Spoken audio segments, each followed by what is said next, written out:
Welcome to the AFR Saints channel, where we provide you daily content on your favorite team, the New Orleans Saints. Do us a favor and hit that subscribe button. Be sure to leave your comments below and smash that like button. Who dat?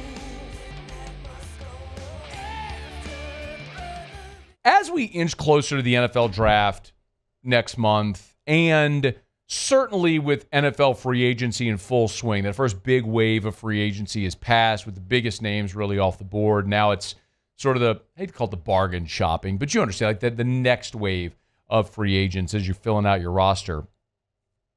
There's one position that we haven't spent a ton of time on with the New Orleans Saints that maybe it's starting to crystallize is actually going to be a pretty big need either in the second wave of free agency or in the NFL draft.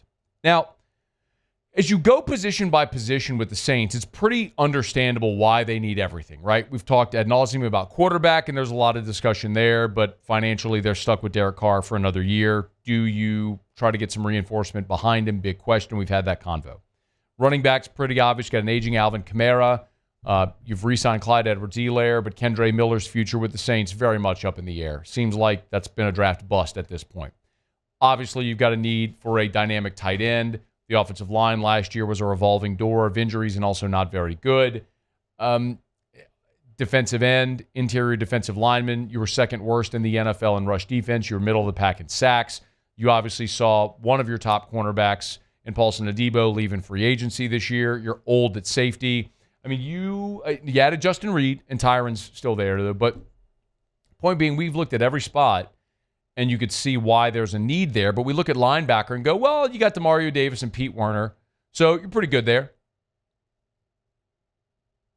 But the more you look at the Saints' actions and some of the other circumstantial evidence, linebacker might actually be becoming more of a need spot. I'm not saying a must. Remember, there's musts and needs, and there's wants. I'm not saying linebacker's a must, but I think it's probably crystallizing to be more of a need. And there's two pieces of information, two circumstantial things that happened here over the last week that might illustrate that. One, not sure if you saw it, but Willie Gay last week signed with the Miami Dolphins. So the Saints, after Gay spent 4 years with the Kansas City Chiefs, had won a couple of Super Bowls, Saints signed Willie Gay last year. And he spent one season with the Saints, played in 15 games, had 28 tackles, was really a rotational player, as Demario Davis and Pete Werner had outstanding seasons. Demario had 136 tackles last year to lead the team. Pete Werner had 92 tackles. He was second on the team. So those two dudes really gobbled up most of the playing time. But Willie Gay was that veteran depth piece that they added. And we've seen the Saints do this over time, even with Demario and Pete Werner in place. Of course, there was a time where you had Alex Anzalone as part of the linebacker rotation. Quan Alexander was another guy that the Saints added in a midseason trade in the COVID year. Then he got injured and, of course, was lost. They brought him back and kind of flirted a little bit. But Willie Gay was one of those guys. And now after one season in New Orleans, Willie Gay signs with the Miami Dolphins. So that really leaves a gap there. Because with Willie Gay now in Miami, after Davis and Werner, this is what you have left at linebacker. You got Jalen Ford, who you drafted a year ago. He's entering his second season. You've got Isaiah Stallbird, who is an undrafted free agent, who they had cut, signed him back, going into his second season. Then you got young guys like Anthony Orji, Nafai Sewell, who are both going into their third seasons, and DeMarco Jackson, a former draft pick as well, going into his fourth season in the NFL. So you've got some numbers there, but none of those guys have been rotational players for you. Orji played in 16 games a season ago, but he was a special teamer and a backup rotational linebacker player. If you're looking at someone who can actually get on the field and give you a 3-linebacker rotation, none of those guys fits the bill, at least not today. Now, could they win a job? Sure. But you haven't seen it to this point. You'd certainly like to have a little bit of reinforcement, either from a high draft pick or from a veteran at that spot.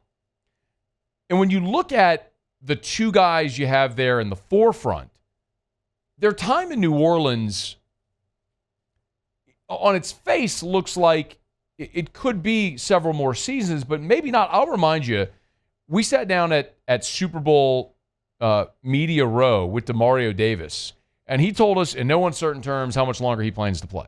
My goal is to do 3 more years, then I'm out of here, and I'm not planning on no drop-off going out of here.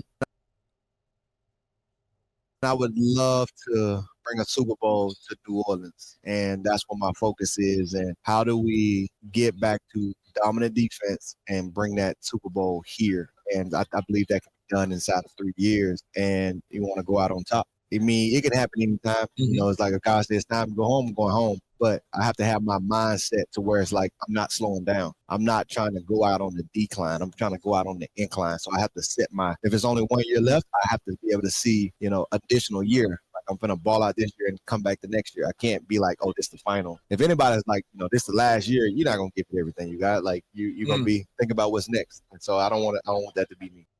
It's an interesting perspective from Demario Davis, but he said he wants to play 3 more years. For what it's worth, Pete Werner is under contract through 2027. So and I'm not talking, he's got fake years, voidable years in the back of the contract, as everybody does, but he's got 3 legitimate years left, 25, 26, 27. So Werner's still there. Demario says he wants to play 3 more years, but you also heard nothing's given. You're talking about a linebacker in his middle 30s and a guy in Pete Werner who has never played a full season in the NFL. He has never played a full 17 or 16 game schedule during his entire NFL career. So you have health and longevity questions that are fair with Pete Werner. So do you go look in free agency or do you look in the draft? Well, one name to keep an eye on is Nick Martin. If you don't know this name, Aaron Wilson of KPRC2 in Houston shared that the Saints have visited with Oklahoma State linebacker Nick Martin and were the only team to have a private workout so far with Martin.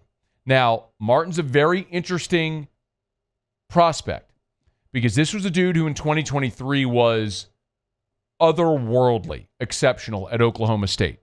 He had 140 tackles. He had 16 TFLs, 6 sacks, 2 interceptions, a forced fumble, a fumble recovery. He was everywhere, all over the field in 2023 for Oklahoma State. In 2024, he misses almost the whole season with an injury. So you're talking about a guy who has been massively productive, but whose stock may be a little lower because he missed 24 with an injury. However, at the combine, he went and ran a 4.53 in the 40. And my goodness, this thing that just jumped off the page that is going to be absolutely candy for Muse. What is it? Candy for the New Orleans Saints. The relative athletic score? Oh, baby. A 8.52 relative athletic score. Remember, that's out of 10. So you're talking about a dude north of 8.5 on the RAS. I mean, might as well start fitting him in that black and gold uni right now, bro. Yeah. Pick out your number, Nick. Anyway, the point being, I'm joking a little bit, but not really. You're talking about a dude that checks a lot of boxes. The one question, he's only 5'11", so he's a little bit of a shorter linebacker, 5'11", 221, but huge athleticism, huge upside, hugely productive. Coming off of an injury, do you find some value maybe in day 2 with a guy like Nick Martin? One worth keeping an eye on. But as we've seen the Saints go and add Radins, the offensive lineman from the Tennessee Titans. They've added Justin Reed at safety. Almost inexplicably, they gave Brandon Cooks a 2-year, $13 million contract for a guy that's been descending and decreasing production, declining over the last 3 years. Another small wide receiver who's not as good as the other 2 you have. Nonetheless, they've gone out. They made the trade for Devon Gottschall. They re-signed Chase Young. They re-signed Juwan Johnson. You can look around and see what they've done in free agency. The one spot they haven't addressed so far is linebacker. And while you feel good about your 2 starters, you got one guy in his mid-30s, another guy who's never shown the ability to stay healthy. And Willie Gay's gone. So do you address it in free agency with a veteran? Or do you go use maybe one of your top picks in the draft on a linebacker to fortify that spot, not only for depth this year, but to take the baton from the two guys that you have. Spot we haven't talked a bunch about, but we need to start. Linebacker could very well be a spot they're showing you. It's the only team to have a private workout so far with Nick Martin. Hey, thanks so much for watching. Please leave your comments. I love to interact, and be sure to hit the red subscribe button below.